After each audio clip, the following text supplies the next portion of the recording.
श्रीकेशवाय नमः। श्रीनारायणाय नमः। श्रीमाधवाय नमः। श्रीगोविन्दाय नमः। श्रीविष्णवे नमः।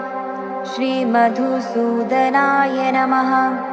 श्रीत्रिविक्रमाय नमः। श्रीवामनाय नमः। श्रीश्रीधराय नमः। श्रीऋषिकेशाय नमः। श्रीपद्मनाभाय नमः। श्रीदामोदराय नमः। श्रीसङ्कर्षणाय नमः। श्रीवासुदेवाय नमः। श्रीप्रद्युम्नाय नमः।